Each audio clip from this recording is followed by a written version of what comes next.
আলহামদুলিল্লাহ আলহামদুলিল্লাহি রাব্বিল আলামিন ওয়াসসালাতু ওয়াসসালামু আলা রাসূলিল কারীম ওয়া আলা আলিহি ওয়া আসহাবিহি আজমাইন। সম্মানিত দর্শক ভাই এবং বোনেরা, মোহতারাম উলামায়ে কেরাম, যারা আজকে 8টা থেকে 9:30 পর্যন্ত হৃদয়ে আল আকসা এই বিষয়ের উপর বিভিন্ন শায়খদের বক্তব্য আপনারা শুনলেন।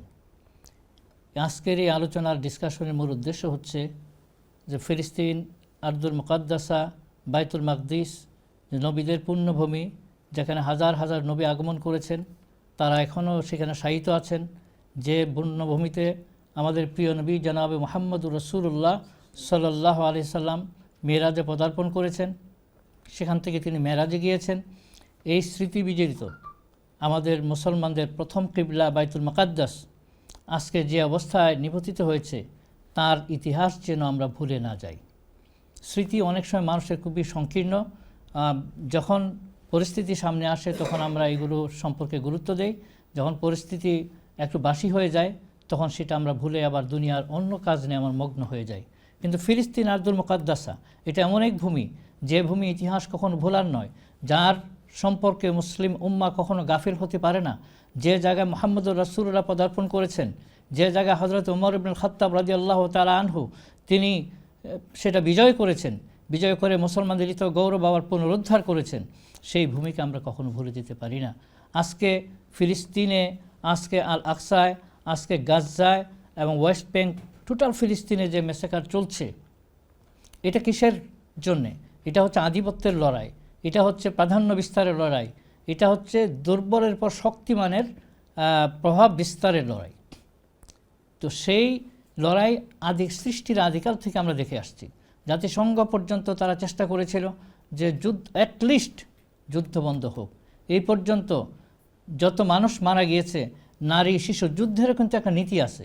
সেখানে কখনো নারীদেরকে হত্যা করা যাবে না, সেখানে শিশুদেরকে হত্যা করা যাবে না। স্কুল, ধর্মীয় স্থান, উপাসনালয়, মসজিদ, মন্দির, পেগোডা যাই থাকুক, তাকে আক্রমণ করা যাবে না। কিন্তু এই বর্তমান কনফ্লিক্টে আমরা যারা দেখি, কোনো কিছুরই বাঁচ বিচার হচ্ছে না।